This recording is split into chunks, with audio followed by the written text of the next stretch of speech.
to sing a Christmas carol? Sing a Christmas carol. Bah, humbug, do you mind? I simply won't be bothered by the foolish of your kind who take another holiday Yay. and mount up debts you cannot pay. Frivolity and waste that make me groan. Now let me pass and leave me alone. To the Lord sing praises, all you live in this place, and with true love and brotherhood each other now embrace. This holy tide of Christmas all others doth deface. Oh, tidings of comfort and joy, comfort and joy. Oh, tidings of comfort and joy. Mr. Scrooge, we took note of your time, sir. You may not. Sing a Christmas carol, remember. Christmas past, celebrate this present time while fleeting moments last. And as for Christmas yet to be, we live with hope someday to see. Goodwill and peace on earth have come to stay. Oh, sing a Christmas carol today. Oh, sing a Christmas carol today.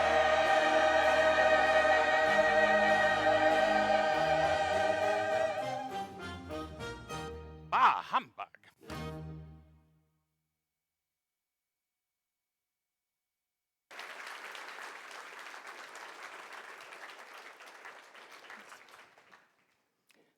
Marley was dead to begin with. There was no doubt whatsoever about that. The certificate of his burial was signed by the clergyman, The clerk the undertaker. and the chief mourner, Scrooge himself, had signed it. Old Marley was as dead as a doornail. Scrooge knew he was dead. Of course he did. He and Scrooge were partners for I don't know how many years. Scrooge was his sole executor, His sole administrator, his sole friend. his sole mourner. There is was no doubt that Marley was dead. This must be distinctly understood, or nothing wonderful can come of the story we are going to relate. Scrooge never painted out old Marley's name. There it stood, for years afterward, above the warehouse door. Scrooge and Marley. He answered to both names. It was all the same to him. Oh, but he was a tight-fisted hand at the grindstone, Scrooge, a squeezing, wrenching, grasping, clutching, covetous old sinner, hard and sharp as flint, and solitary as an oyster. The cold within him froze his old features, nipped his pointed nose, shriveled his cheek, made his eyes red, his thin lips blue, and spoke out shrewdly in his grating voice. He carried his own low temperature always about with him, and he didn't thaw 1 degree at Christmas. Nobody ever stopped him in the street to say, My dear Scrooge, how are you? When are you coming to visit me? no beggars implored him to bestow a trifle. No children asked what time it was. No man or woman ever once in his entire life inquired the way to such and such a place of Scrooge. But what did Scrooge care? That was the way he liked it. To wedge his way along the crowded paths of life, wanting all human sympathy to just keep their distance. Once upon a time, of all the best days of the year, Christmas Eve, old Scrooge sat busy in his counting house.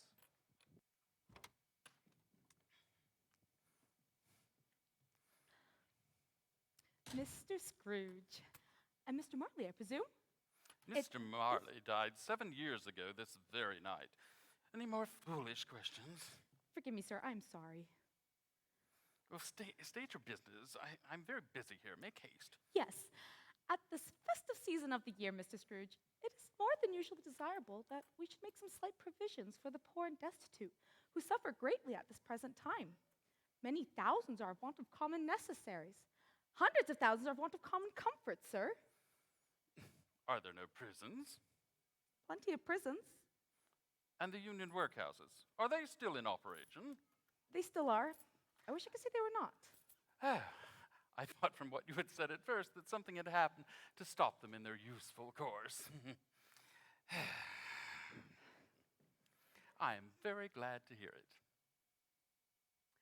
Under the impression that they scarcely furnish Christian cheer of mind or body to the multitude, A few of us are endeavoring to raise a fund to buy the poor some meat and drink and means of warmth. We choose this time because it's a time of all others when want is keenly felt and abundance rejoices. So, what might I put you down for? Nothing. You wish to be anonymous? I wish to be left alone. Since you asked me what I wish, that is my answer. I don't make myself merry at Christmas, and I can't afford to make idle people merry either. I support the institutions I have mentioned. They cost me enough. And if people are badly off, they must go there. Many can't go there, and many would rather die. Well, if they would rather die, then they had better hurry up and do it and decrease the surplus population. Besides, I don't know that. But you might know it. It is not my business to know it. It is enough for a man to know his own business and not to interfere in other people's. Mine occupies me constantly. Good day.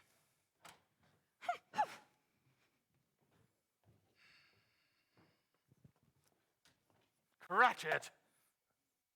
Would you like to put that piece of coal back, or shall I deduct it from your salary? I will put it back. Of course, sir. Just as I thought.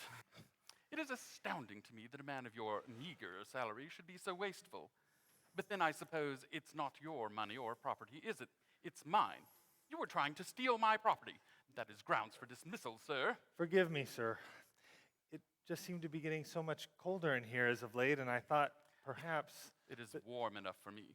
Keep your hands off my property. Uncle Scrooge. Another interruption. Does no one work anymore? Merry Christmas, Uncle, and God save you. Merry Christmas? What right have you to say Merry Christmas? Humbug. You're poor enough. What right have you to be so dismal? You're rich enough. Bah, humbug. Don't be cross, Uncle. What else can I be in such a world of fools as this?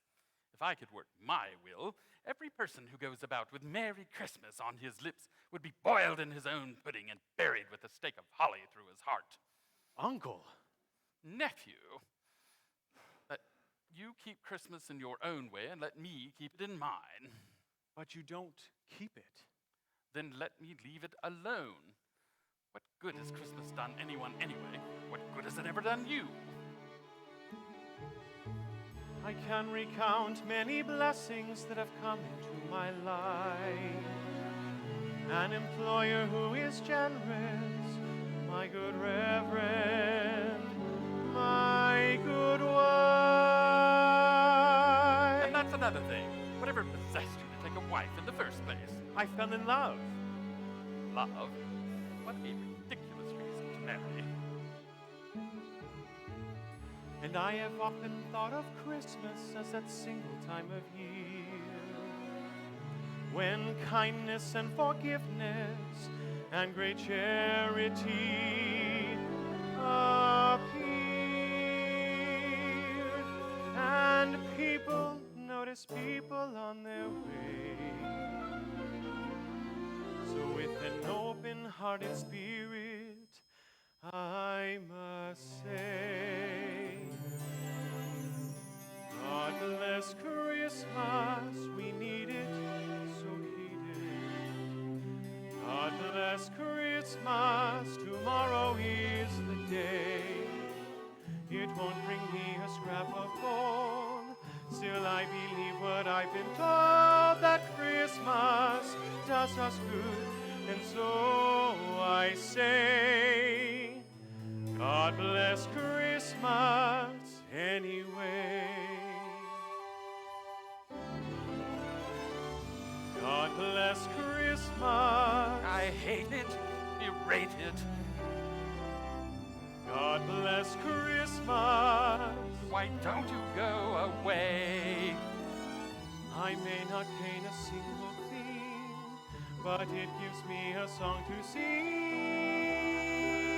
'Twill always do me good, and so I say, God bless Christmas anyway. Hear, hear.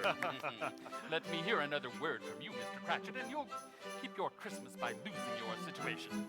And you're quite the eloquent speaker. Why don't you go into Parliament? Don't be angry, Uncle. Come dine with us tomorrow. Oh, A family Christmas at home with me. When everyone's together, I'm sure that you will see how wonderful, how beautiful a true Christmas can be. Uncle, let's make a memory. Christmas Day with our family. of course not. Your sentimentality is sickening, and besides, a great waste of my time. I'm sorry to hear your heart so resolute. Goodbye, Bob Cratchit, and Merry Christmas. Bye, Fred. Merry Christmas to you as well. Good day, sir.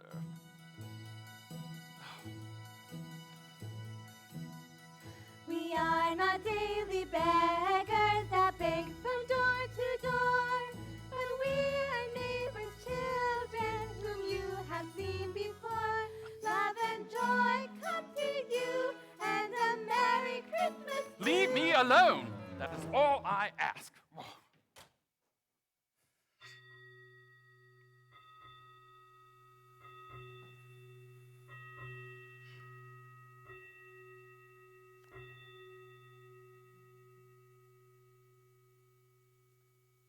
Well, there it is, Mr. Scrooge. 6 o'clock. I suppose you'll want the whole day off tomorrow. If quite convenient, sir. Well, it's not convenient. That's not fair. If I was to stop half a crown for it, you'd consider yourself ill-used, I'll be bound. But no one thinks me ill-used when I pay a day's wages for no work. It's only once a year, sir. A poor excuse for picking a man's pocket every 25th of December. Still, I suppose you must have the whole day. Be here all the earlier the next. Oh, yes, sir, I will, sir, I promise. God bless you, sir, and Merry Christmas. Bah, humbug.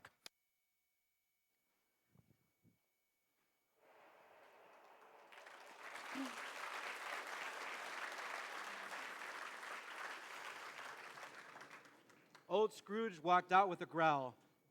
The office was closed in a twinkling, and Bob Cratchit, high on Christmas spirit, joyfully proceeded home. On the way, he slid down a cornhill 20 times with the neighborhood children in honor of it being Christmas Eve, and ran home as fast as he could to meet his family at Camden Town and celebrate at Blind Man's Bluff, filled with that unique happiness that only happens on Christmas Eve. As for Scrooge, he took his melancholy dinner in his usual melancholy tavern, and having read all the newspapers and beguiled the evening with his accounting book, went home to bed. He lived in chambers which had once belonged to his deceased partner, Jacob Marley, and yet Scrooge had hardly given him a single thought since the day of his burial. The building was old enough now and dreary enough, for nobody lived there but Scrooge, the other rooms all being let out as offices. The yard was so dark that even Scrooge, who knew its every stone, would grope with his hands to make his way. Darkness is cheap, and Scrooge liked it. Once he reached his room, old Scrooge took off his cravat, put on his dressing gown and slippers and his nightcap, and sat down by the fire to take his gruel. It was a very low fire indeed, providing very little warmth for such a bitter night.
Oh, no.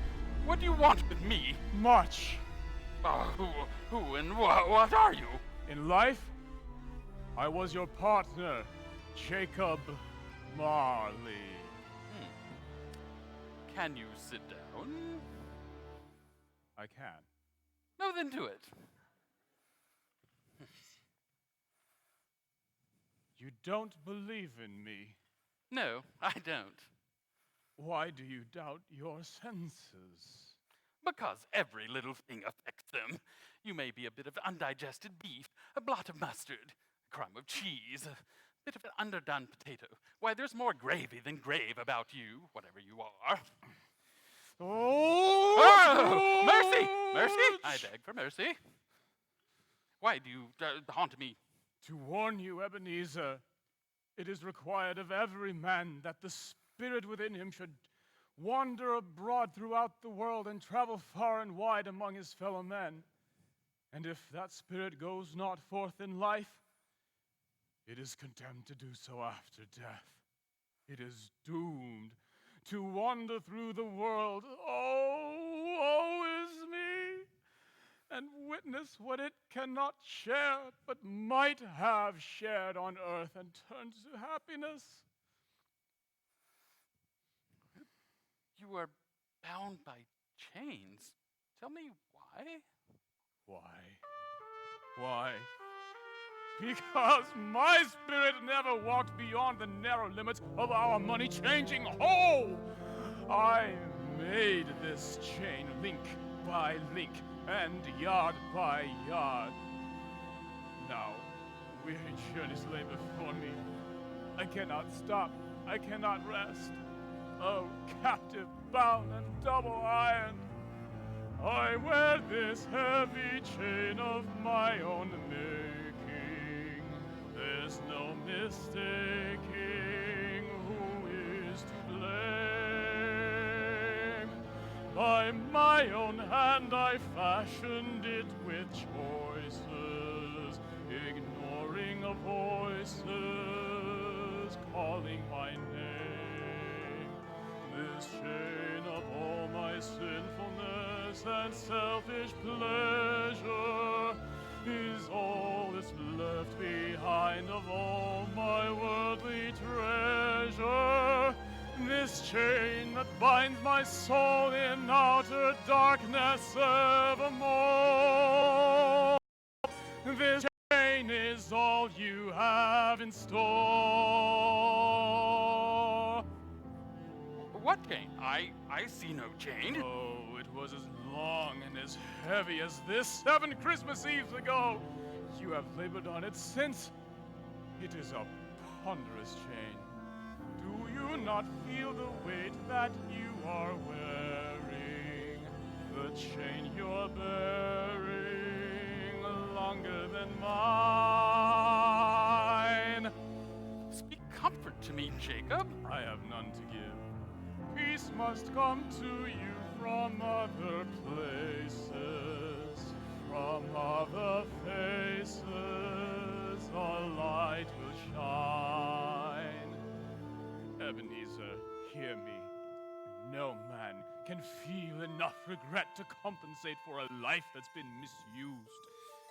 Yet such was I. Oh, such was I. But you were always a good man of business, Jacob. Business. Mankind was my business. The common welfare was my business. Charity, mercy, benevolence, they were all my business. The dealings of my trade are but a drop of water in the comprehensive ocean of my business. This holy time of year I suffer most. Why did I walk through crowds of my fellow men with my eyes turned down and never raise them to that blessed star which led the wise men to a poor abode? Were there no poor before me? Could I not see them?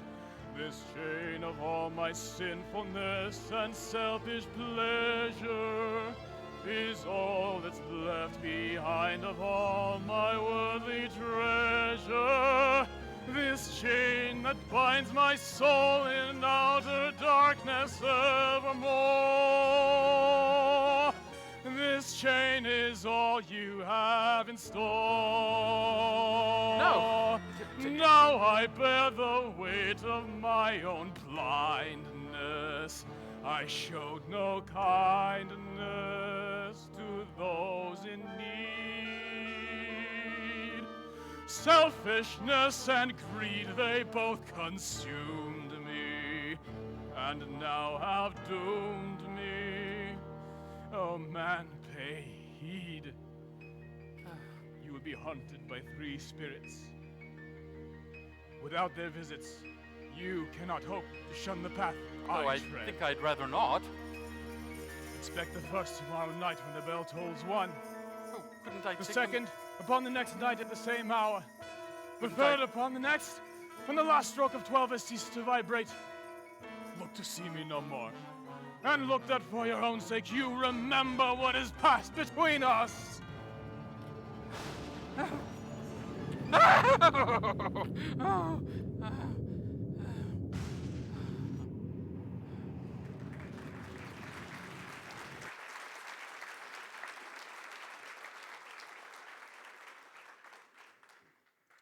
Scrooge closed the window and examined the door by which Marley had entered. He had locked it himself, and the bolts were undisturbed.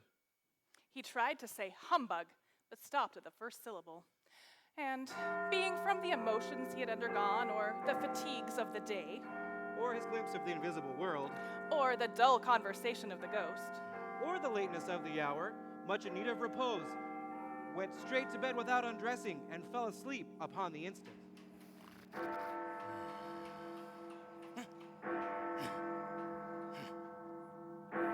Have I slept through a whole day and into another night?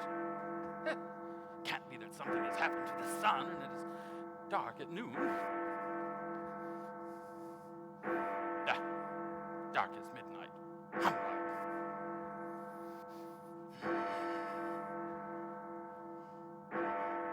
Marley's ghost bothered him exceedingly. Every time he resolved within himself that it was all a dream, his mind flew back again and presented the same problem to be worked all through. Was it a dream or not? Scrooge lay awake in this state until 3/4 had passed, when he remembered all of a sudden that the ghost had warned him of a visitation when the bell tolled 1. Lying awake, he could no more go to sleep than go to heaven. He figured this was the best thing that he could do.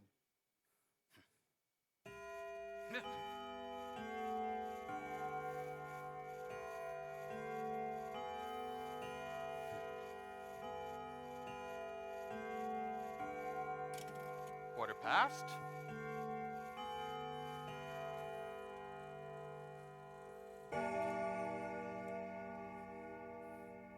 Ah, the hour itself and nothing more.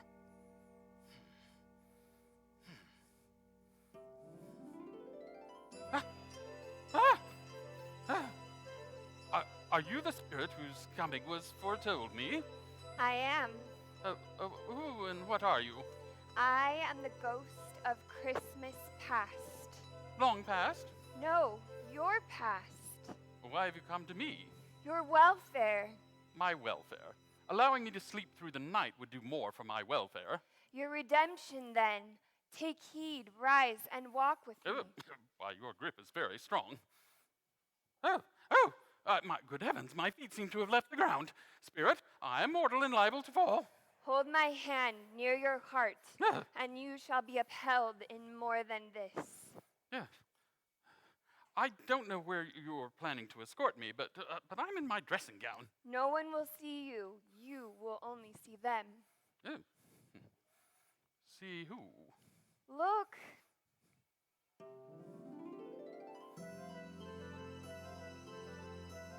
Oh. Why, surely this is not. Your lip is trembling. And what is that upon your cheek? It's nothing. Please conduct me where you will. Certainly you remember the way. Remember it? Why was a boy here? Why, I could walk it blindfolded. There's the bridge, and there's the church, and there's my school. Strange to have forgotten it for so many years. I know those boys. There's Jonathan and Thomas And Joseph. They look so happy. It's Christmas, a time for happiness And no and school. family. And no school. These are but shadows of things that have been. The school is not quite deserted. A solitary child, neglected by his friends, is left there still. I know it, Spirit. I remember it. I remember it all too well.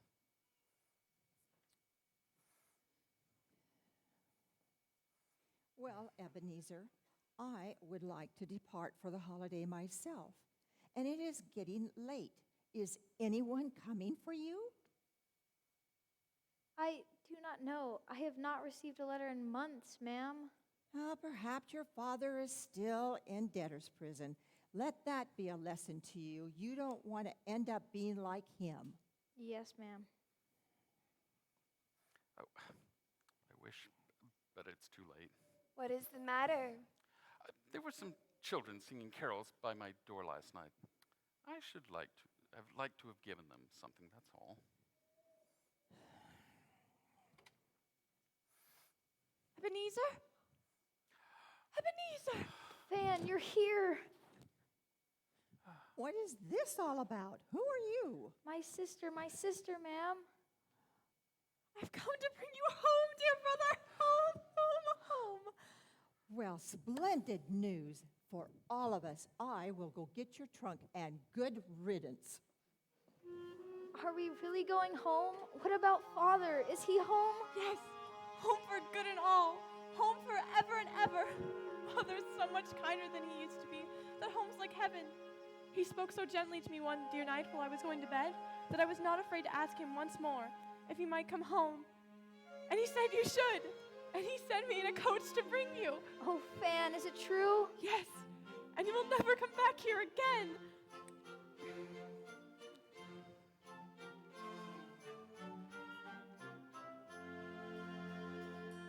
A family Christmas at home with me. When everyone's together, I know you will see how wonderful, How beautiful a true Christmas can be. Gloria. Let's make a memory. Christmas Day with our family.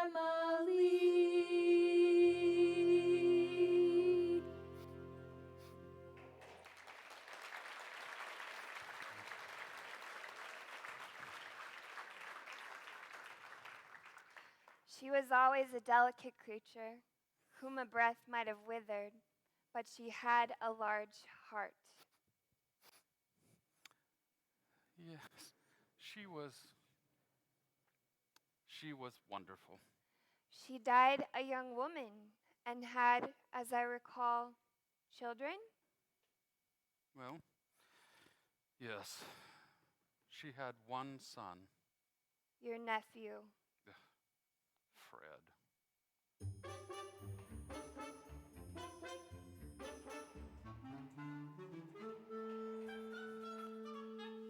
I don't believe it. I won't believe it, Spirit. Do you see? Do you know this place? Yeah, I apprenticed here. Why, that's old Fezziwig, bless his heart. It's Fezziwig alive again. Yo there, Ebenezer, Dick. And that's Dick Wilkins. We apprenticed together. He was my good friend. A fine man, I assure you, a fine man. Yo, my boys, no more work tonight. Christmas Eve, Dick. Christmas, Ebenezer. Everyone, put away work and prepare the room. Oh, Mr. Fezziwig, don't forget the mistletoe. Haha, thank you.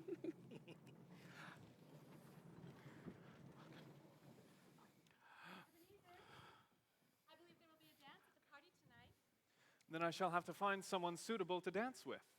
I wonder who that will be. I know who it had better be, Mr. Scrooge. Well, of course, it's you. We've been looking forward to this all year. It's Christmas Eve at Fezziwig's. Yes, and we have so much to look forward to, don't we? Yes, we do, Belle. A great deal. Ladies, let's prepare the food. I believe we have enough for 3 Christmas feasts.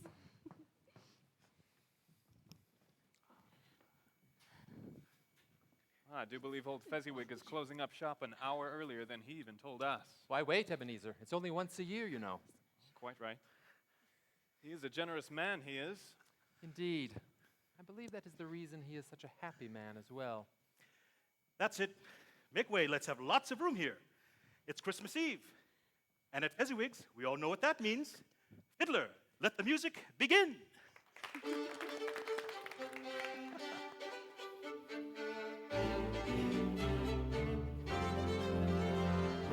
Christmas Eve at Fezziwig's, ginger ale and dancing pigs. No ballroom in old London shines this bright. Grab your partner round you go, leads beneath the mistletoe. Now take your lover's hand and hold on tight. Oh, Christmas Eve at Fezziwig's is here tonight.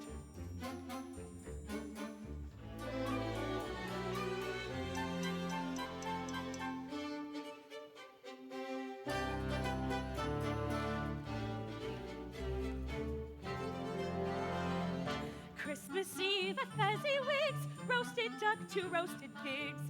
We have a dozen cakes and minced meat pie. After you have had your fill, take some home and spread your grill, and never let the season pass you by. Oh, Christmas Eve at Fezziwig's will satisfy. Everyone is welcome. And the cook, the baker, the milkmaid. Dear brothers, take a look. Fezziwig's 3 daughters, the girl from right next door. The boy from over yonder, whose dimples I adore. Now everyone come join us on the floor. Deck the halls with bells of holly, La la la la la la la la la. 'Tis the season to be jolly. La la la la la la la la la. Don we now our gay apparel. La la la la la la la la. Join the ancient Yuletide carol. La la la la la la la la.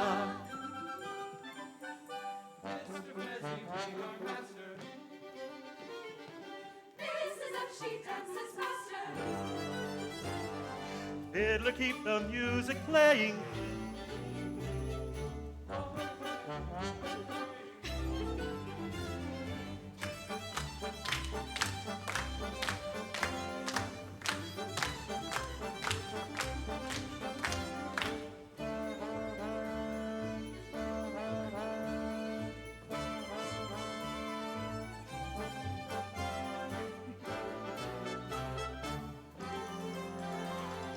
Christmas Eve at Fezziwig's, ginger ale and dancing pigs. No ballroom in old London shines this bright. Grab your partner round you go, meet beneath the mistletoe. Now take your lover's hand and hold on tight. Oh, Christmas Eve at Fezziwig's is here tonight. Christmas Eve at Fezziwig's. Christmas Eve at Fezziwig's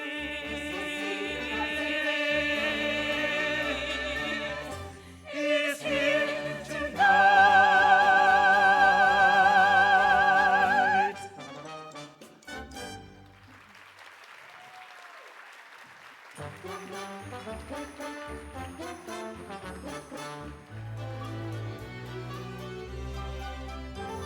Oh, Spirit, it was glorious as I remember. Belle and I would dance until we were too tired to walk. Fezziwig was a dear, dear man. I wish I could see him now and tell him how happy he made me, how happy he made all of us. He has spent but a few pounds of your mortal money, 3 or 4 perhaps. Is that so much that he deserves this praise? Oh, money has nothing to do with it. He had the power to render us happy or unhappy, to make our service burdensome or light.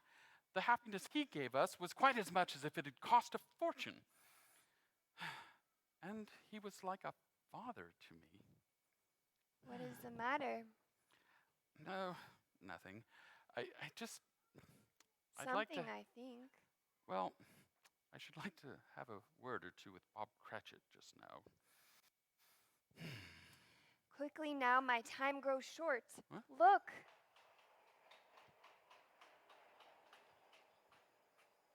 Oh, Belle, No, Spirit, I beg you. I cannot endure this. Ebenezer, I pray you will forgive this intrusion. I need desperately to speak with you.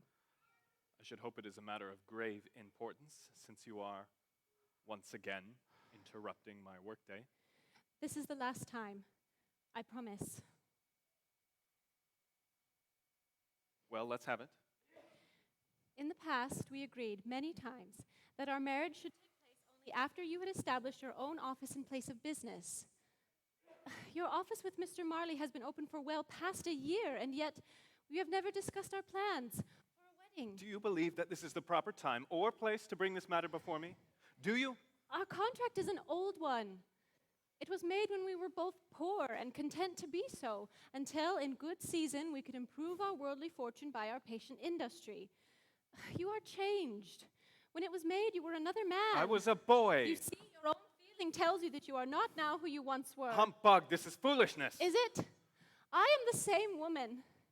That which once promised us happiness when we were one in heart is fraught with misery now that we are two. How often and how keenly I have thought of this, I will not say. It is enough to say that I have thought of it and can release you. What? What are you saying? I release you, and I do so with a heart full of love for the man you once were. You once were joyful, you once were kind, your dreams were noble in heart and mind. Now only one goal you must obtain, this golden idol of worldly gain. This is the way of the world. Nothing is harder than poverty or more frowned upon than the pursuit of wealth. How shall a man choose? You once were hopeful, you once were free, but now held captive, you cannot see this lonely prison you live inside, where all affection for me has died. Have I ever, even once, sought release from you? I know if you could alter past decisions you have made, a poor girl without a dowry has no chance. I see it all too clearly in your countenance displayed. All we have is an agreement, not romance.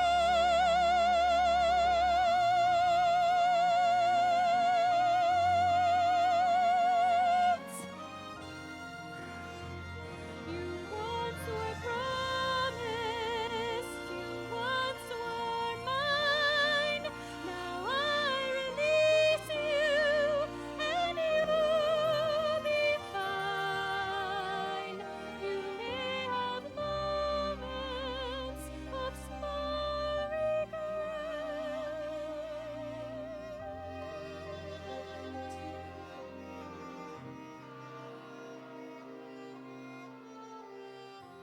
but only moments you'll soon forget.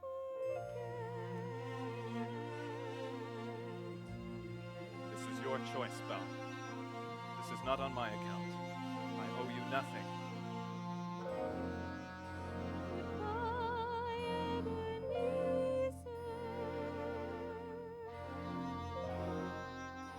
You left me long ago. I grieve for who you once were. I loved him so.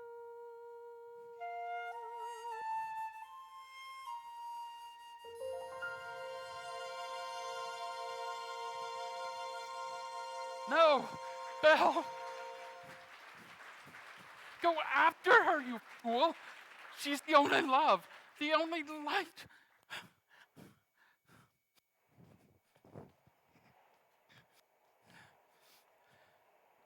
Show me no more spirit, I beg you. I don't want to see it. Why do you haunt me in this fashion? Why do you delight to torture me? But you must. I told you I don't want to see it. One shadow more.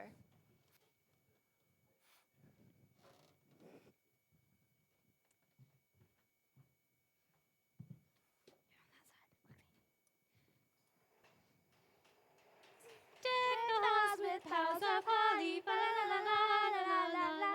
'Tis the season to be jolly, fa la la la la la la la la. Merry Christmas, Father. You're home at last. Merry Christmas, Sally.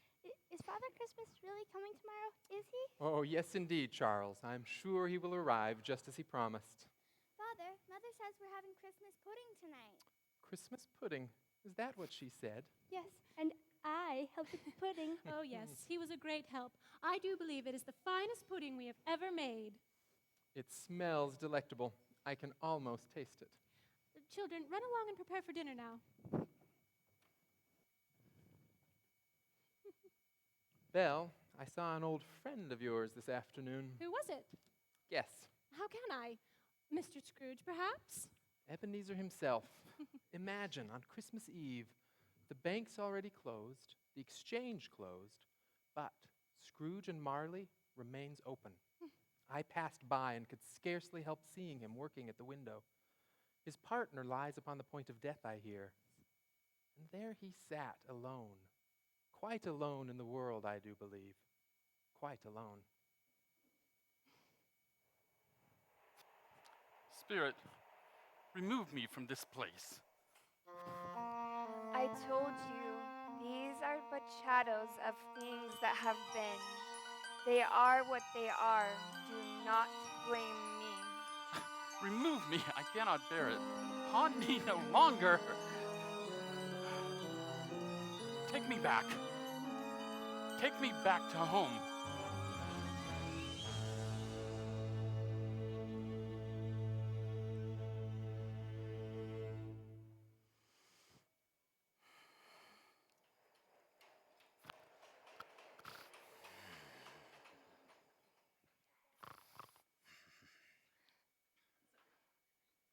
Awaking in the middle of a ridiculously long snore, and sitting up in bed to get his thoughts together. Lights always go out. Scrooge had no occasion to be told that the bell was again upon the toll of 1. He felt he'd been restored to consciousness in the nick of time for the purpose of the second messenger promised to him by Jacob Marley.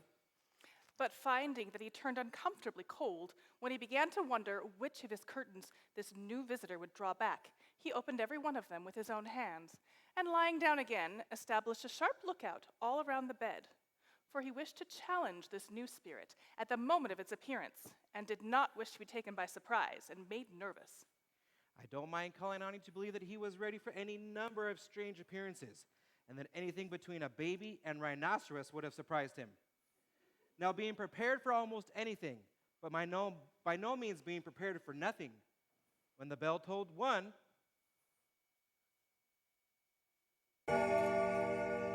and no shape appeared, he was taken with a violent fit of trembling. Ebenezer Scrooge! I am here. Where are you? Who are you? I am the ghost of Christmas present. Come and know me better, man. You have never seen the like of me before. Never. Have you never met the other members of my family? I don't believe I have. Do you have many brothers? More than 1,800. So many mouths to feed. I don't like large families. They aren't so fond of you either. Touch my robe.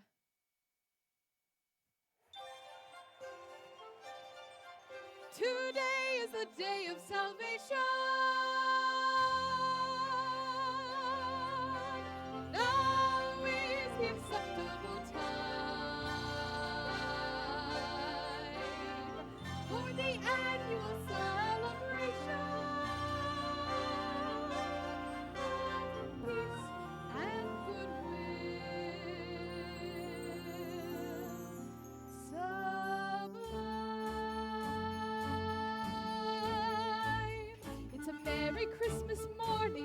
a city made of snow, filled with many merry people, sharing greetings as they go.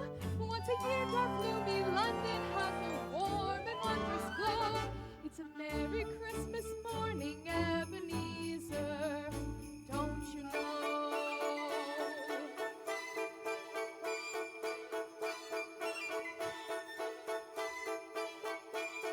It's a Merry Christmas morning, smell the fragrance in the air. Cakes and cookies sweetly baking, blazing chimneys everywhere. And the grocers, oh the grocers, candy, fruits, and raisins rare. It's a Merry Christmas morning and a blessing meant to share. Delightful.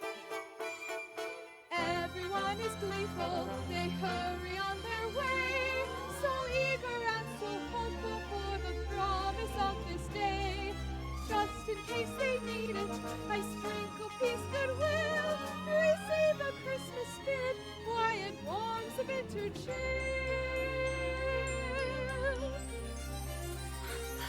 For you, ma'am. Why, thank you. That's very kind of you. Seems a shame to quarrel on Christmas Day now, doesn't it? It surely does. Merry Christmas. Merry Christmas indeed. Merry Christmas to everyone. Someday early on high, this blessed Christmas morning, dim and valley the sky is bright with heaven's dawning. It is over all to bring me soul and praise and Gloria, Christmas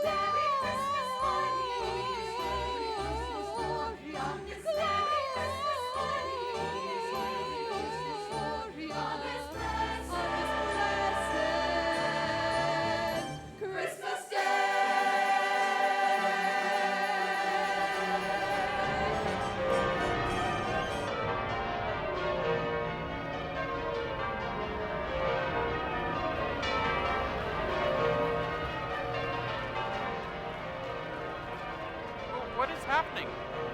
Where are they going? To worship, of course. Christmas is not only a holiday, Mr. Scrooge. It is a holy day. Perhaps you forgot.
See there.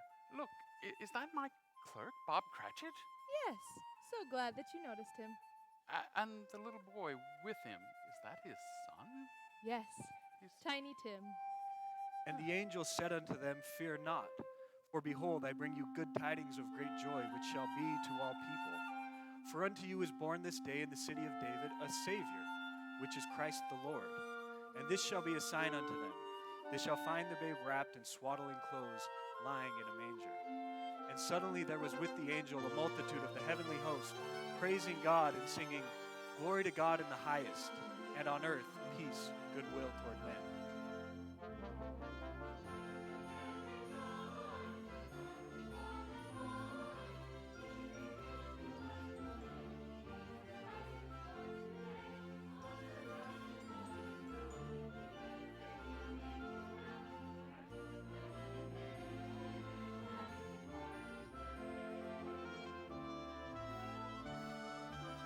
Christian men rejoice with heart and song and voice. Now ye need not fear the grave. Jesus Christ was born to save. Calls you one and calls you all to gain his everlasting call. Christ was born to save. Christ was born to save. Mr. Scrooge, you do know the carols of Christmas, Well, I learned them as a boy. yet you never sing them. Spirit, last night I was led forth on compulsion, and I learned a lesson that is working now. Tonight, if you have something to teach me, let me profit by it. Walk with me and see a Christmas dinner delightful to behold.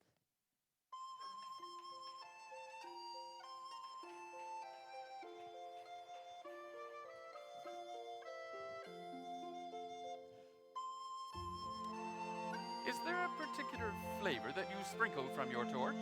There is my own. And would it apply to any dinner given on this day? To any kindly given, but to a poor one most of all. Why to a poor one most? Why, because it needs it the most. And this is a poor one indeed. Where are we?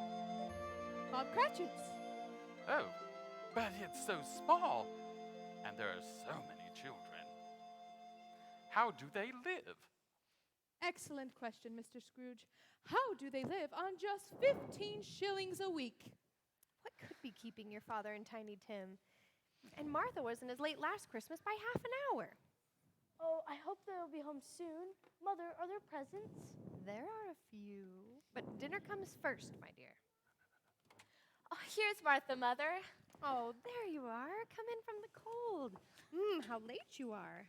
We had a great deal of work to finish up from last night. I had to clear away this morning, Mother. Well, never mind, so long as you're here. I see Father and Tiny Tim. Martha, hide, and we will surprise them. Father, you're home. Merry Christmas. Merry Christmas. Merry Christmas.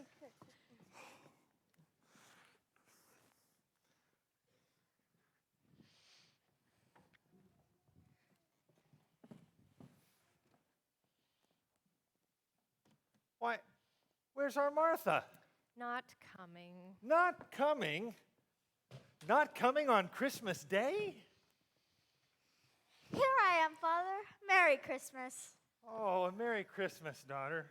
It would not be Christmas without my Martha. It was Peter's idea to surprise you, Father. Did it work? It was brilliant. I was very surprised, and I am very happy that we are all here. And how did our Tiny Tim behave in church? Good as gold, I suppose? As good as gold and even better. He is so thoughtful, and he listens so carefully to the Christmas story. Tim, why don't you tell everyone what you told me on the way home about the church service?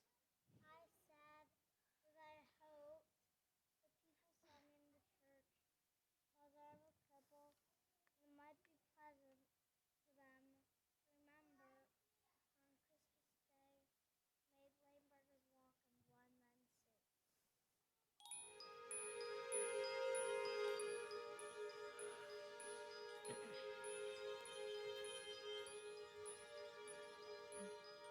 As we remember Christmas Day, every December let us pray and look to the Savior born today in Bethlehem.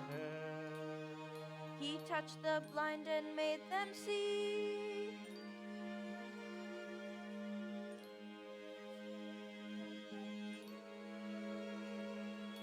And he sets the poor and captive free by loving them.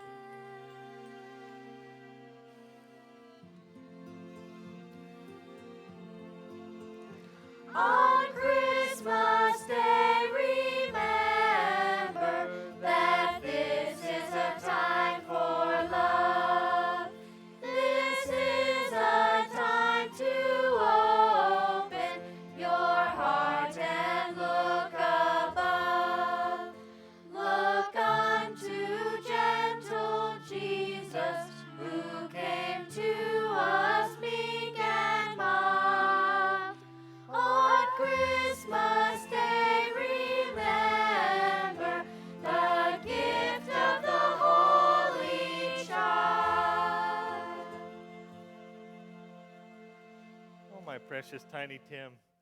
I do believe God is granting you more strength every day. I pray so, Bob. Martha, I believe the goose is done. Go and bring it. Belinda, you may help her. It may may take two to bring such a bird.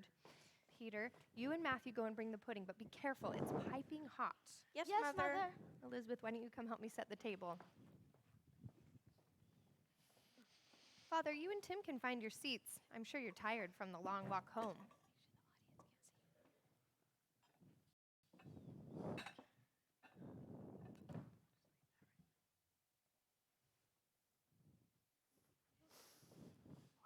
Say, that smells absolutely scrumptious. I can almost taste it. It's been cooking all day along with the pudding. I say, the whole house smells like Christmas, as it should. Indeed. I know it will be a wonderful meal, dear. What a glorious goose! Never seen such a goose. I dare say, Mrs. Cratchit, that this meal looks to be your greatest success of our entire marriage. Careful now, Bob Cratchit. Flattery is a sin. Not when it is sincere. Let us give thanks to the Lord for his gracious provision. A Merry Christmas to us all, my dears. God bless us. God bless us. God bless us, everyone.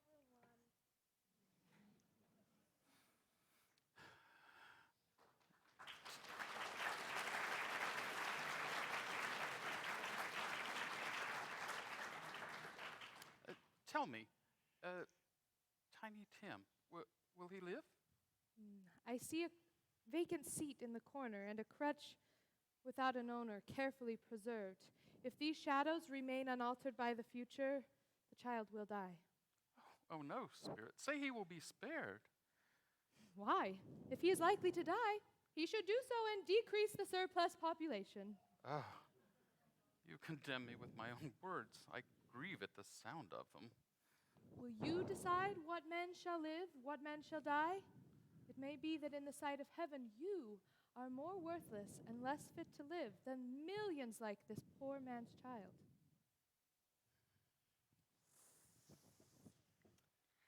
Mr. Scrooge, I'll give you Mr. Scrooge, the founder of the feast. The founder of the feast, indeed. I wish I had him here. I'd give him a piece of my mind to feast on, and I hope he'd have a good appetite for it. My dear, the children, Christmas Day. It should be on Christmas Day, to which one drinks to the health of such an odious, stingy, hard, unfeeling man as Mr. Scrooge. You know he is, Robert. Nobody knows it better than you do, poor fellow. My dear, Christmas Day. I'll drink to his health, for your sake and the day's, not for his. Long life to him. Merry Christmas. Happy New Year. You will be very merry and very happy counting all of his money, I have no doubt. Merry Christmas, Mrs. Scrooge! Oh, Tiny Tim.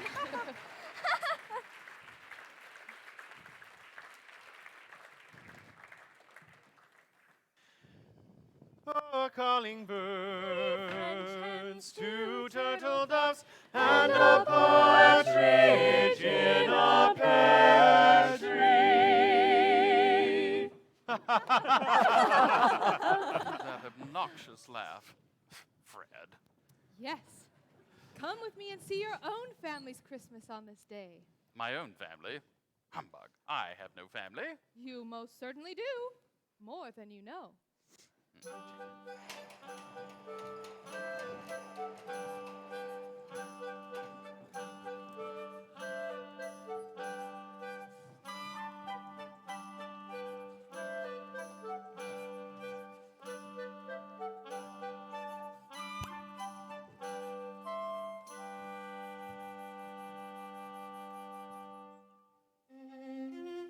Oh, yes. One of my favorites. Gentlemen, shall we? Yes. I saw 3 ships come sailing in on Christmas Day, on Christmas Day. I saw 3 ships come sailing in on Christmas Day in the morning. And what was in those ships all three on Christmas Day, on Christmas Day? And what was in those ships all three on Christmas Day in the morning? The Virgin Mary and Christ were there on Christmas Day, on Christmas Day. The Virgin Mary and Christ were there on Christmas Day in the morning. Wonderful. Ladies, Great step up. We must not allow ourselves to be outdone by the men with such reveling. On Christmas night, all Christians sing to hear the news the angels bring. On Christmas night, all Christians sing to hear the news the angels bring. News of great joy, news of great mirth, news of our merciful King's birth. Then why should man on earth be sad since our Redeemer made us glad? Then why should man on earth be sad since our Redeemer made us glad? When from our sin he set us free, all for to gain our liberty.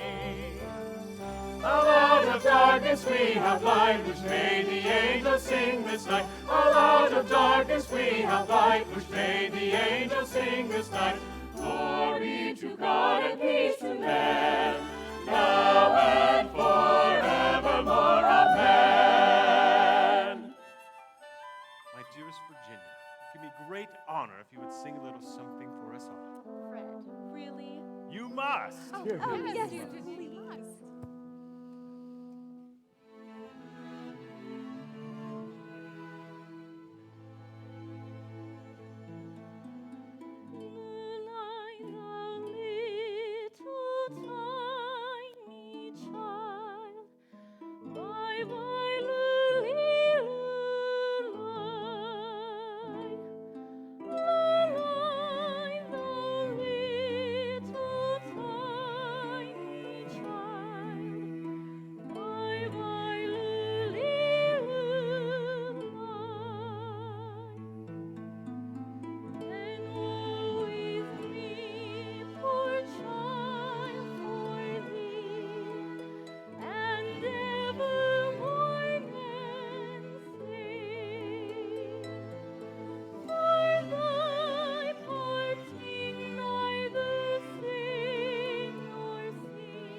Virginia, your voice is as lovely as you are. How did Fred ever convince such a beautiful woman to ever marry a toad like him? My thoughts exactly. It was the toad's charm and good looks, of course, along with his kind and generous spirit. Should have married for money. Been much better off. Topper is right. I certainly don't deserve you. Nonsense. Enough of this talk. Let's play a game. Oh, capital idea. What shall we play? I know. Let's play yes and no. Oh, Spirit, I used to be good at this game. I love it. And please permit me to begin, for I have a most delicious idea. Very well. Off you go. I'm thinking of something which is neither vegetable nor mineral, but rather animal. Oh, I know. It's the big fat goose Virginia cooked for Christmas dinner. Oh no, this has nothing whatsoever to do with Christmas. Now, Topper, no clues. You must follow the rules. Only yes or no. Sorry. Ask and I shall only answer yes or no. Is it a live animal? Yes. Is it savage? Yes. Is this animal ever killed in a market? No. Is it a disagreeable animal? Yes. Does it grunt and growl? Yes, yes. Does it walk about the streets? Yes. Of London? Yes. It's a bear. No. Is it a cat? No. A dog? No. A pig? No. Does it talk? Yes. I know it. I have it. Tell us. It's your Uncle Scrooge. Yes, Ebenezer Scrooge. But Topper said it wasn't a bear, and he most certainly is. At least he was yesterday when I saw him last. I invited him over for Christmas dinner, and he was so disagreeable. He called Christmas a humbug. Imagine. I have no patience whatsoever with the man, Fred. Every year you invite him to join us, and every year he insults you. Why bother? Whatever he is, my dear, he will always be my mother's brother. He is my family. Of course, you are right, as usual. Don't permit my attitude towards the man to change your kind and loving spirit. If he is so wealthy, how can he be so cross? They say he has vast amounts of money. So he does. But what of it? His wealth is of no use to him. He won't make himself comfortable with it. He hasn't the satisfaction that he's ever going to benefit us with it. But still, all the same, I feel sorry for him. Sorry for him? Why? Because his punishments bring upon him his offenses bring upon him his own punishment. He suffers the worst for the way he is, and he always will. So he takes it into his mind to dislike us, and he won't come and dine with us. What's the consequence? He misses out on a wonderful evening, and we still have a delightful time without him. Hear, hear. He may rail against Christmas all he wants for the rest of his life, but he can't help thinking better of it. I defy him. If he finds me going there year after year in good spirit and saying, "Uncle Scrooge, how are you?" I shook him a little yesterday. I could tell. He told me to keep Christmas in my own way, and so I shall, Uncle Scrooge. So I shall. God bless Christmas, we need it, so heed it. God bless Christmas, this is the very day. It won't bring us a scrap of gold, still we believe what we've been told, that Christmas does us good, and so we say, God bless Christmas anyway.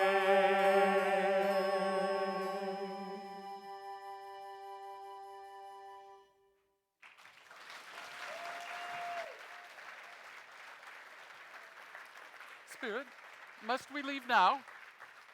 Spirit? Spirit? Must we... Where have you gone? Spirit? You can't leave me here in the middle of the street without a word. Where are you? Spirit? Is your life so short on this planet? Oh. My life upon this earth is very brief. It ends tonight. Tonight? Tonight at midnight. Hark! The time is drawing near. Forgive me if I'm mistaken, but it seems that there is something strange and not belonging to you underneath your skirts. Look here, old man. Look here. Oh. Look down here. Are they yours? They are man's, and they cling to me appealing from their fathers. This boy is ignorance, this girl is want. Beware them both and all of their degree, but most of all beware this boy. For on his brow I see that written which is due, if the writing be not erased. Have they no refuge, no resource? Are there no prisons? Are there no workhouses?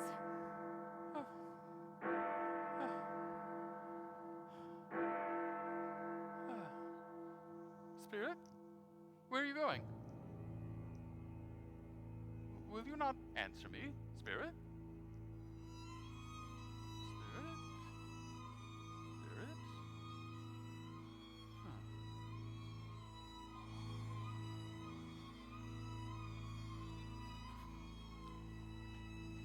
I am in the presence of the ghost of Christmas yet to come.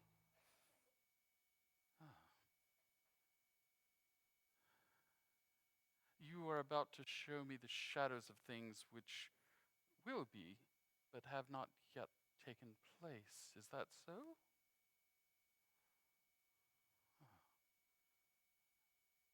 a ghost of the future. I fear you the most.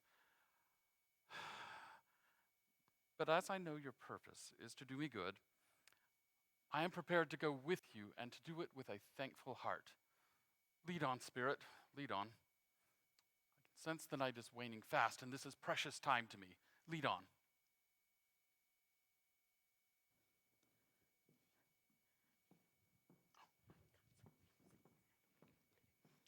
I don't know much about it either way. I only know that he's dead. When did he die? Just last night, I believe. Why, what was the matter with him? I thought he'd never die. What has he done with his money? I don't know. Left it to his company, perhaps. He sure hasn't left me anything. That I know. It's likely to be a very cheap funeral. For upon my life, I can't think of anyone who would go to it. Suppose we make up a party and go together. I don't mind going if lunch is provided, but if I go, I must be fed.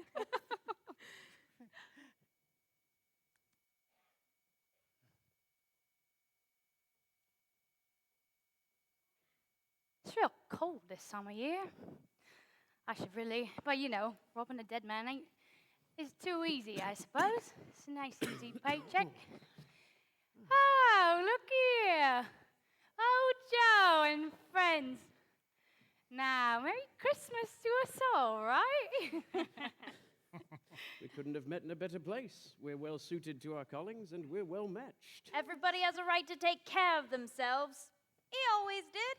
That's true indeed, no man more so. And who's the worse for the loss of a few things like these? Not a dead man, I suppose. I think if he wanted to keep his things after he were dead, why weren't he more natural in his lifetime? Then he'd have had somebody with him when you were struck with death. Instead, he was left there, lying, gasping out his last, alone, by himself. Truest word never was spoke. It's a judgment on him. That's what it is. I think he's better off, and so are we. There are those who lead such sad lives, filled with misery, pain, and woe. And there's those who lead such bad lives, spreading misery as they go. For the former at the funeral, we feel heartache, pain, and grief. But the latter's another matter. Only giddy sweet relief. Better off dead, better off gone, better off done and moving on. Better off stiff, better off cold, better off dead and growing mold. There ain't too many people about this is said in a class all by himself. Better off dead. There are those who love their brother and as well their fellow man. And there's those who'd rob their mother, taking anything they can. For the former, we buy flowers, pay a visit to the grave. But the latter's another matter. Just good riddance as we wave. Better off dead, better off gone, better off done and moving on. Better off stiff, better off cold, better off dead and growing mold. I hope he finds a hard place to lay his ugly head, playing footsies with the worms. Better off dead. Hi, old Joe, take a look at my bundle and tell me what it's worth. I want to see the gravediggers first. He was the last one to see the old man. Well, it's not much. These two had robbed him blind before he got to me. Some seals, pencil cases, buttons off his sleeve. Oh, and this beautiful brooch. Oh, that's not valuable, I'm afraid. Oh, how much? 10 and 6, and not a sixpence more. You're in a stingy mood today. Just you be quiet. You robbed its grave, and now you're robbing me. Who's next? Me. Oh, I've got sheets, towels, sugar spoons, silver sugar tongs, and look, boots. What, off his own feet? Who else's? How much, Joe? I always give too much to the ladies. £2. Is that all? That's your account. Take it or leave it. Now my bundle, Joe. Oh, what's this? Bed curtains? You don't mean to say you took these down, rings and all, with him lying there? Yes, I do. And why not? Now, look here. His shirt and his best vest. I took it right off him. Never gonna waste it by burying him in it. I'm losing my own shirt here tonight. You were born to make your fortune, and you'll certainly do it. £3. Hey, there's an end of it. He frightened everyone away from him when you were alive to profit us when you were dead. All right, gents, line up all fancy like. Ready? I never thought he'd ever be a friend. What I have to say. What I have to say. In his own small way, he came through in the end. Better off dead, better off gone, better off dead and moving on. Better off stiff, better off cold, better off dead and growing mold. I find it kind of funny where his cruel ways have led. I should like him more this way. Better off dead. Better off dead. Better off dead. Better off dead.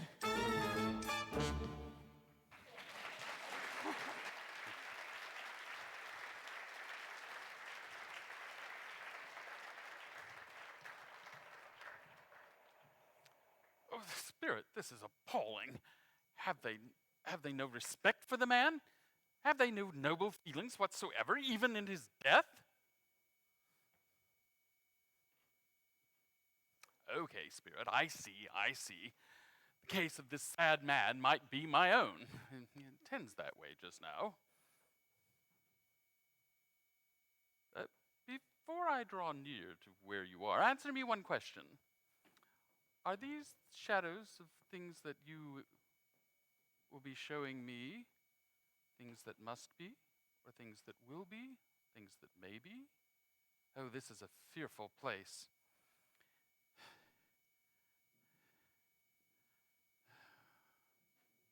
But I shall not leave the lesson that it teaches. But it is fearful. Let us go.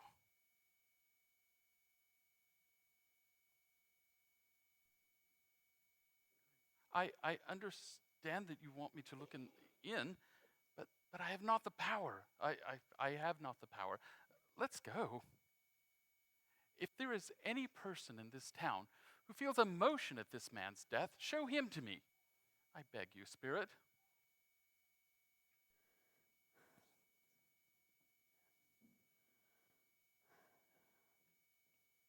Oh, is it good or bad?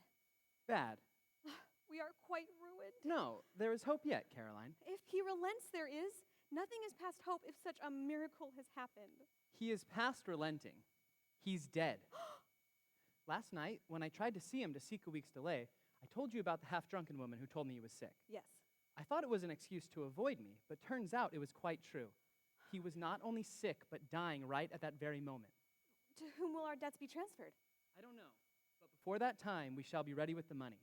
And even though we were not, it surely won't be anyone as merciless a creditor as he was. We may sleep tonight with light hearts, Caroline. Oh, Thomas. Heaven forgive me, but it seems like a miracle. Let me see some tenderness connected with a death, or else these dark shadows which are before me will be forever present to me.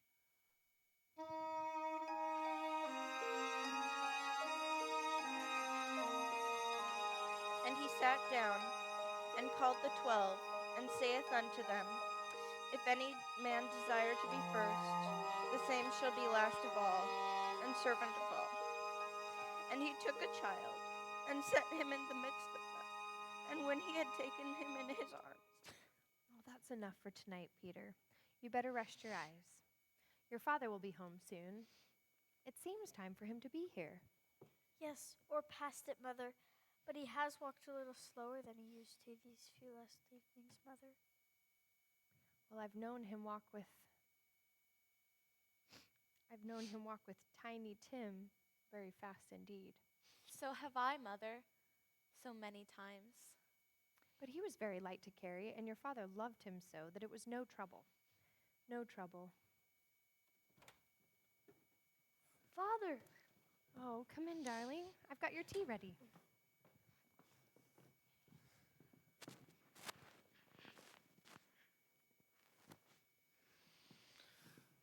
Oh, Father, don't mind it. Don't be grieved. Tim is in heaven, walking and running.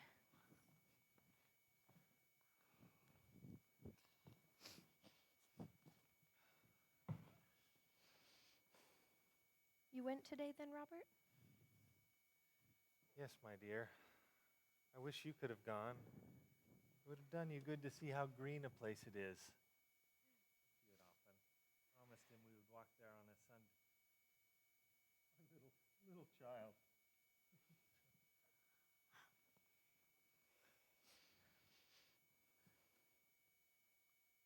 Tell you who I saw today. Mr. Scrooge's nephew, Fred. I saw him on the street, and he said that I looked him just a little down, you know. And when I told him about Tim, why, he's the most pleasantly spoken gentleman. He said, heartily sorry for you, and heartily sorry for your dear wife, Mrs. Cratchit. How he knew that, I will never know. Knew what, my dear? That you're a good wife, of course. Everybody knows that. Very well observed, my boy. I hope they do. Heartily sorry for you, he said, for your good wife. If I can be of service to you in any way, he said, giving me his card. That's where I live. Pray, come to me. Now, it wasn't for the sake of anything he might be able to do for our family, so much as his kind way that was quite pleasant. It really seemed as if he had known our Tiny Tim and felt with us. He seems like a good soul. Oh, he is. If you could see him and speak with him as I did, you would know it for sure. I wouldn't be at all surprised if he got Peter a better situation. And then Peter will be keeping company with someone and setting up for himself. Get along with you. It's just as likely as not. Someday. Well, there's time enough for that, my dear. But however and whenever we do part from one another, I am sure that we shall never forget poor Tiny Tim, or this first parting there was among us.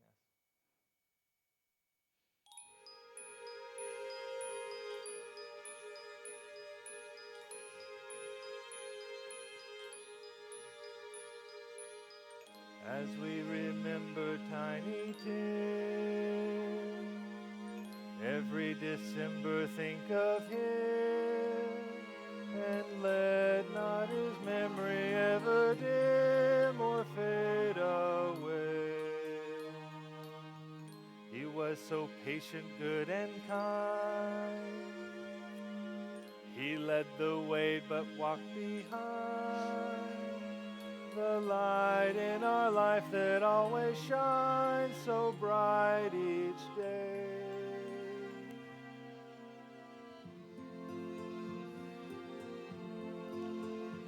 So let us never quarrel, remember the happy boy. He taught us how to love and forgive and live with joy. He was a gift from heaven who came to us meek and mild. So every day remember our Tim, precious tiny child. I'm so happy, so very happy.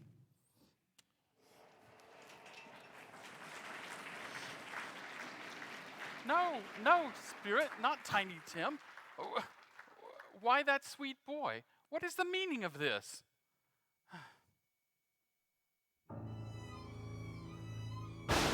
Spirit, I can sense that our parting moment is at hand.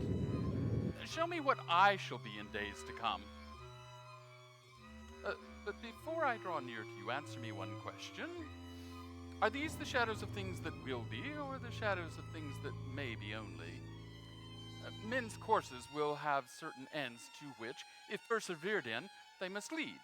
But if the courses be departed from, the ends will change. Say it is thus with what you show me.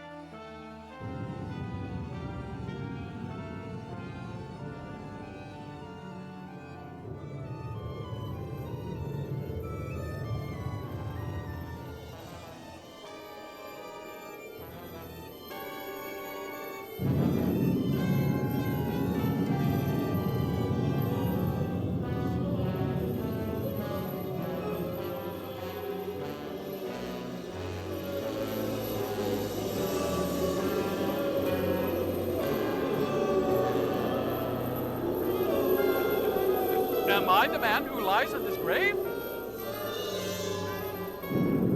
No, Spirit, no. Spirit, I am not the man I was. I will not be the man I must have been. Why show me these things if I am past all hope? Assure me that I may yet change.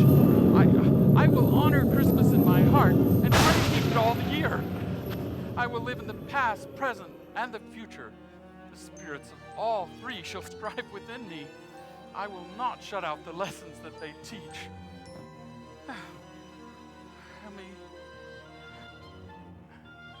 Tell me I may sponge away the writing on this stone. Oh, oh, oh, oh.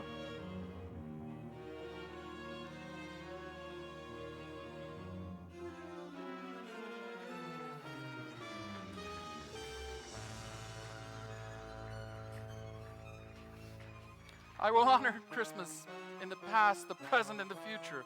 I will not shut out the lessons they teach. Their spirit shall strive within me.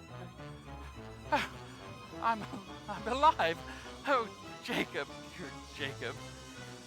Oh, God in heaven be praised. I will honor Christmas in my heart. I say this on my knees.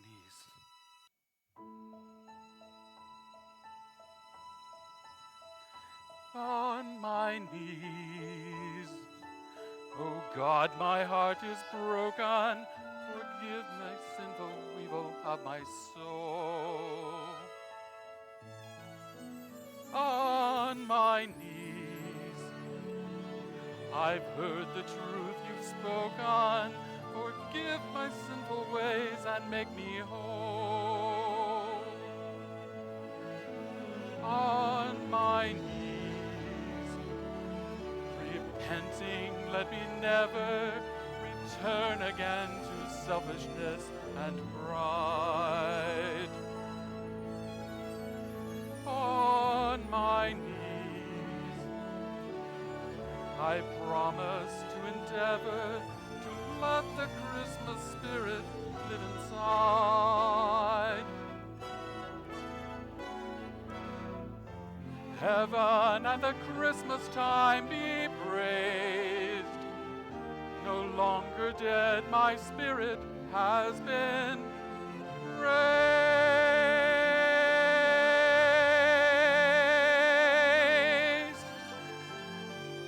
On my knees, my new life is beginning, and I will make amends for all my past. On my knees, dear me, I can't stop grinning, for I believe this joy will always last. Joy unspeakable and full of glory.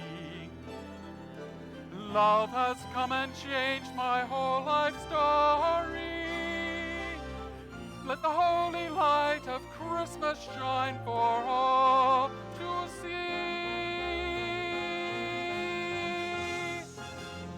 There's a brand new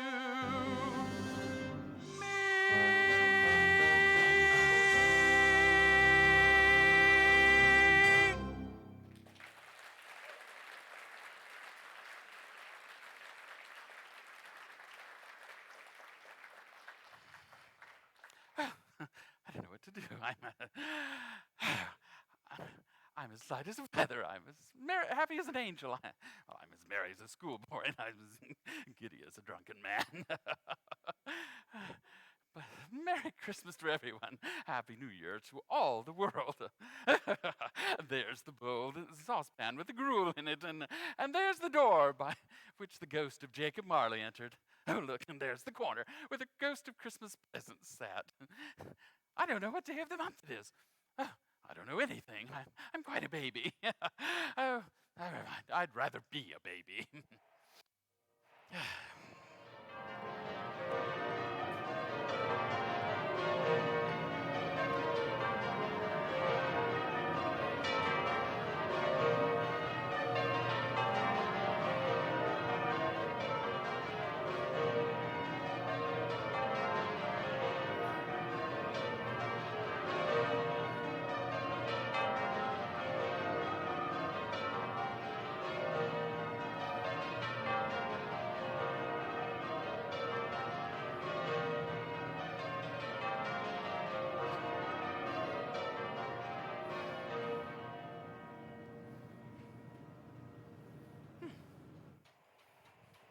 Oh, what's today? What's that? What's today, my fine fellow? Today? Why, Christmas Day. I haven't missed it. The spirits have done it all in one night. They can do anything they like. Of course they can. Of course they can. Hello, my fine boy. Do you know the poulterers at the corner? I should hope I did. Excellent. Do you know if they still have the turkey, the prize turkey, hanging in the window there? Not the little prize turkey, but the big one. What, the one as big as me?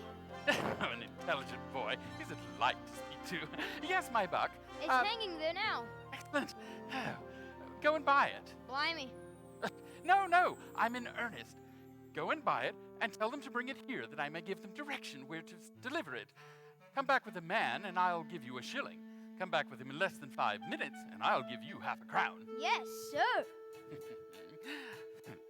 I'll send it to Bob Cratchit. He won't have any idea who sent it to him, but it's as big as Tiny Tim.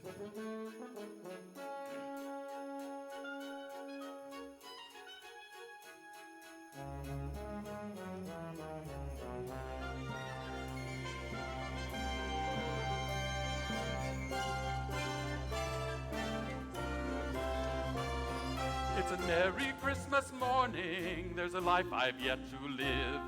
There are people I must go to. There's these gifts that I must give. There's rainbow everywhere, happier to be. It's a Merry Christmas morning that I cannot wait to see.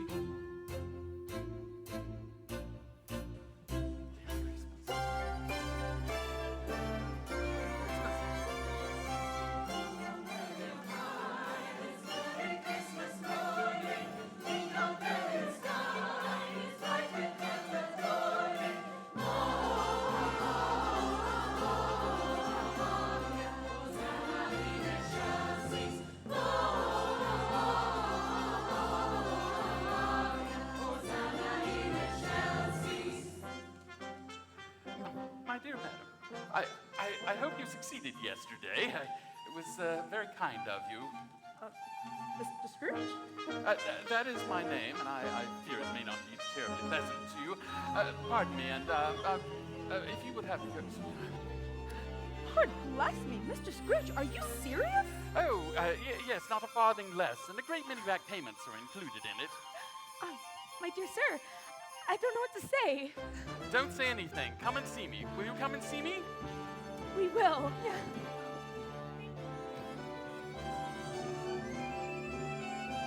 It's a Merry Down Christmas merrily on morning. high, this Merry Christmas morning. Ding dong merrily the sky is bright with heaven's dawning. It's over all too quickly, so embrace it while you may. On this Merry Christmas morning, Gloria, Gloria,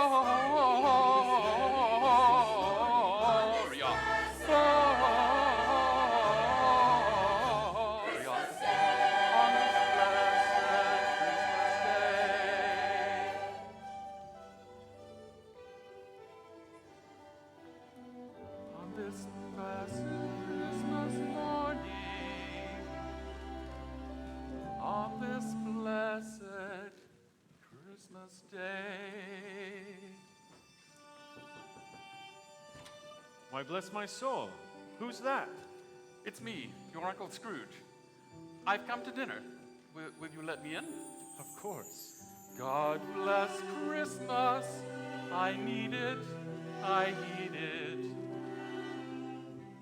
God bless Christmas. It is the very day. I don't see a scrap of gold. Now I believe what I've been told, that Christmas does me good, and so I say, God bless Christmas anyway. A family Christmas at home with me. Now that we're together, I know that you will see how wonderful, how beautiful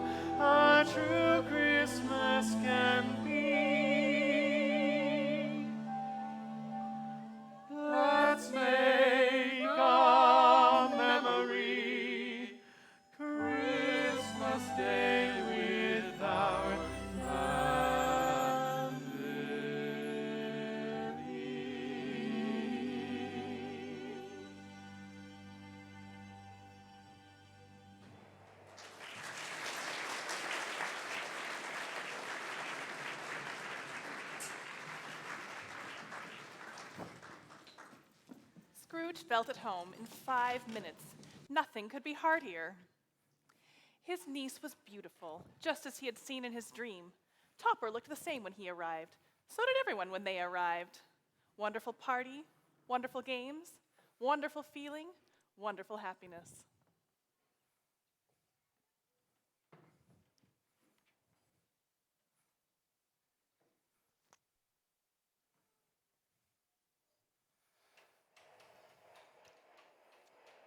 Scrooge was early at the office the next morning. Oh, he was early there. If only he could get there first and catch Bob Cratchit coming late. That was the thing he had his heart set upon, and he did it. Yes, he did. The clock struck 9. No Bob. 15 passed. No Bob. He was a full 18 minutes and a half past his time.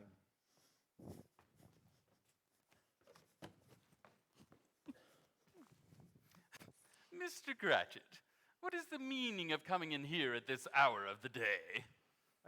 I am very sorry, sir. I am behind my time. You certainly are. Step this way, sir.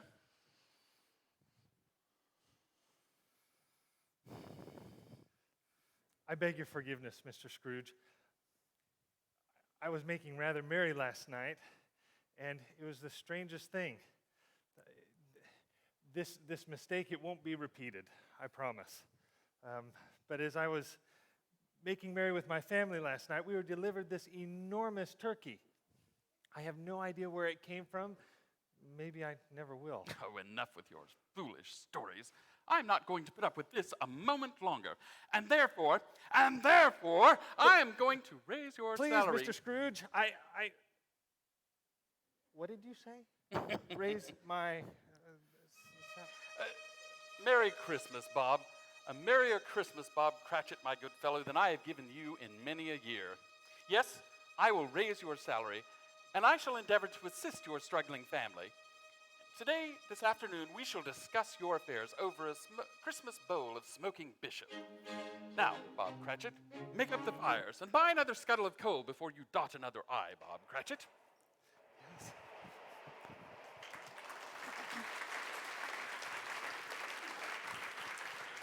Scrooge was better than his word. He did it all and infinitely more. And for Tiny Tim, who did not die, he was a second father. He became as good a man, as good a friend, and as good a master as the good old city knew, or any other good old city in the good old world. It was always said of him that he knew how to keep Christmas well, if any man alive possessed the knowledge. May that truly be said of us and all of us. And so, as Tiny Tim observed,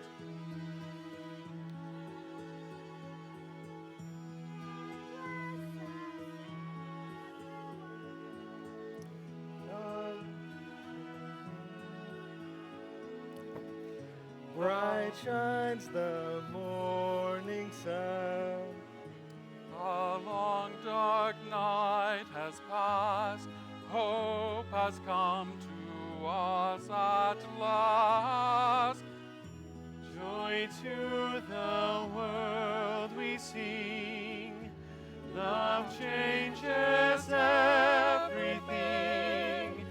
Christmas has now begun. God bless us, everyone. God bless us, everyone. Let loving deeds be done. Unto the least of them shine the light of Bethlehem. Replace our hearts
You can join us on Sunday, December 23rd at 7 p.m. for a special musical devotional, an evening of hymns, music, and the spoken word.